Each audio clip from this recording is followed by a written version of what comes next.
안녕하세요. 임주환 변호사입니다. 자, 오늘은 개인회생 상담 시 많이 듣는 질문 중에 하나를 말씀드릴까 합니다. 채무장 중에 개인회생과 개인파산 중에 유리한 걸 선택해서 진행하고 싶습니다. 이렇게 얘기하는 분들이 있거든요. 그러나 개인회생과 개인파산은 법에 정해놓은 대로 신청 요건이 일정하게 규정되어 있습니다. 그 규정된 요건에 맞아야 개인회생을 신청할 수 있고, 반대로 개인파산도 그 요건에 맞아야 진행을 할 수 있습니다. 따라서 오늘은 개인회생과 개인파산 신청 요건 및 차이점에 대해서 말씀드리도록 하겠습니다. 개인회생과 개인파산의 가장 큰 차이점은 소득 유무입니다. 소득이 없는 분들은 개인파산으로 신청해서 진행할 수 있고, 소득이 있는 분들은 개인회생으로 신청해서 진행할 수 있습니다. 다만 소득이 있다 하더라도 최저생계비 미만의 소득이 있는 분들은 개인파산으로 진행할 수 있습니다. 여기서 최저생계비라 함은 1인 최저생계비, 2인 최저생계비, 4인 최저생계비 이렇게 매년 정해져 있고, 이 생계비를 기준으로 해서 내가 최저생계비 미만의 수입이냐 아니면 최저생계비를 초과하는 수입이 있느냐, 이것에 따라서 개인회생으로 진행할지 개인파산으로 진행할지 정해지게 되는 겁니다. 여기서 소득의 개념은 근로소득을 포함하고 국민연금, 공무원연금 등 포함하셔야 됩니다. 그리고 수급자 관련 국가로부터 받는 그 일정한 돈들이 있습니다.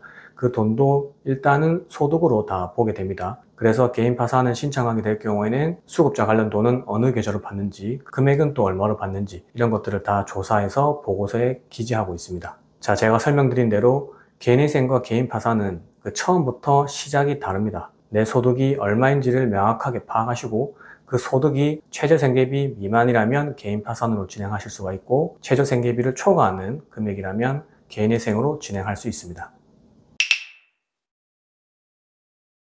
두 번째, 내가 가진 재산을 어떻게 처리하는지에 대해서도 개인회생과 개인파산의 큰 차이점이 있습니다. 먼저 개인파산의 경우 나의 명의로 된 부동산, 자동차, 예금, 보험, 해약, 환급금 등등이 있습니다.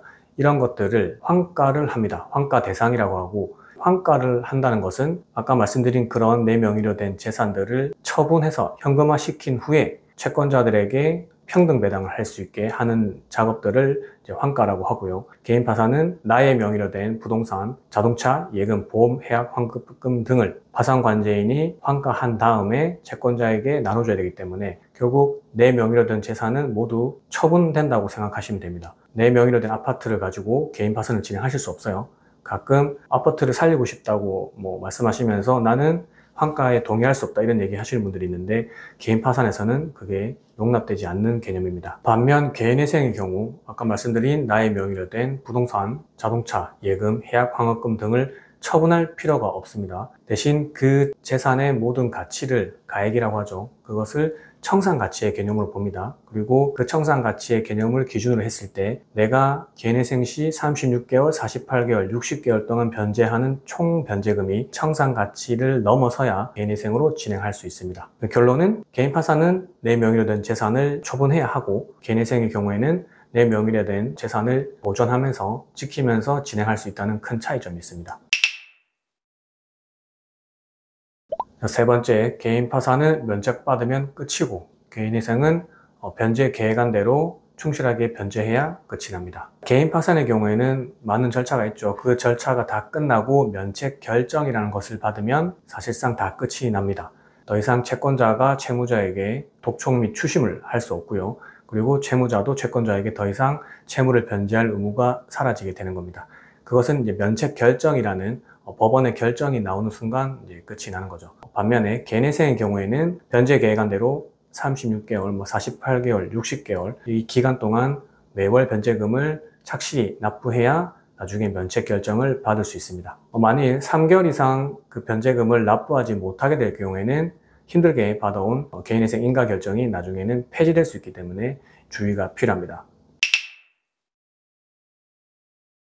네 번째, 개인회생은 면책 후에 여신 거래가 가능하고, 개인 파산은 면책 후 5년 동안은 여신 거래가 불가능합니다. 자, 개인회생의 경우 면책 후에는 한국신용정보원에 기록된 연체 기록들이 삭제되기 때문에 소액 신용대출 그리고 신용카드 발급 등이 가능합니다. 반면 개인 파산의 경우에는 면책 후에도 5년 동안 한국신용정보원에 연체 기록이 남기 때문에 신용대출이 불가능하고 신용카드 발급도 불가능합니다. 자, 오늘은 개인회생과 개인 파산 중 선택해서 진행할 수 있는지에 대해서 말씀을 드렸고, 개인회생과 개인 파산의 차이점에 대해서 한번 말씀드렸습니다. 빠르게 한번 정리해 보도록 하겠습니다.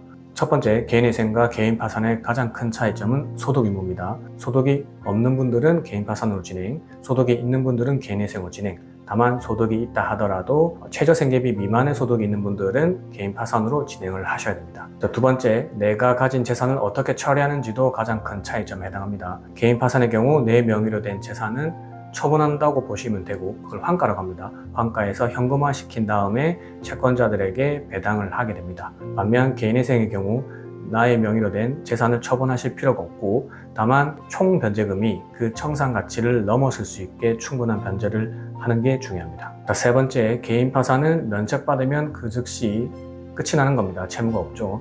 그러나 개인회생의 경우 면책 결정을 받을 수 있을 때까지 변제 계획안 대로 충실히 변제를 하셔야 됩니다. 연체하시면 안 됩니다. 그리고 네 번째, 개인회생은 면책 결정 후에 여신 거래가 가능하고, 개인 파산의 경우 면책 결정을 받더라도 5년 동안은 기록이 남기 때문에 여신 거래가 불가능합니다. 자, 오늘 영상도 도움이 되셨다면 구독, 좋아요, 알림 설정 부탁드리고요.